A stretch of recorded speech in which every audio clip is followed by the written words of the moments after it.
राज्य है, इसलिए बिहार को विशेष राज्य का दर्जा मिले नहीं मिले ये बहुत फर्क नहीं पड़ता है। लेकिन बिहार विशेष काम करने वाला राज्य है और पिछले 15 वर्षों में बिहार ने विशेष कार्य किया है और इस बात को सभी न्यूज चैनल, मीडिया चैनल, अन्य राज्य के लोग भी इसको अप्रिशिएट करते हैं।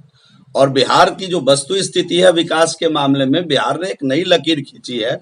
अगर आप देखिए तो पिछले 15 वर्षों में हम लोगों ने 35 नए इंजीनियरिंग कॉलेज खोले हैं, ये सब तो दिख रहा है ना लोगों को। 10 से अधिक मेडिकल कॉलेज खोलने का काम किया है, 18 से अधिक पॉलिटेक्निक खोलने का इस बिहार के अंदर हम लोगों ने काम किया है, 100 से अधिक ITI खोलने का इस बिहार के अंदर हम लोगों ने काम किया है।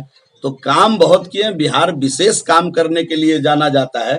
विशेष राज्य का दर्जा बहुत मायने नहीं रखता है और विशेष राज्य के का जो दर्जा मिलता है, फिर मैं बोलूंगा कि उसका भी एक पैरामीटर से, उस पैरामीटर में मैदानी भाग के जो राज्य हैं वो नॉर्मली नहीं आते हैं।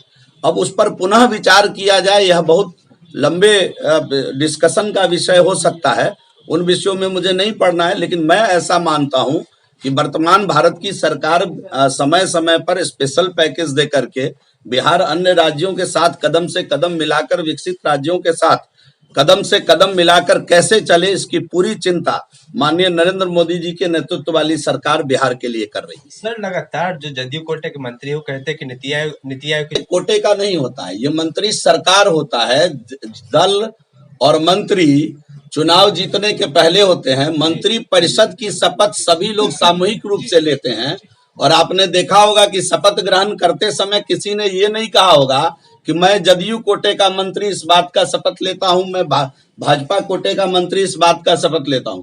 मंत्री एक ही, मंत्री परिषद एक ही होता है और इस मंत्री परिषद के अंदर एक नेता है नीतीश कुमार जी, उपनेता के रूप में हमारे उप मुख्यमंत्री द्वय हैं। इसलिए इस पर जो बार बार ये बात आती है, मैं इस विवाद में नहीं पड़ना चाहता हूं।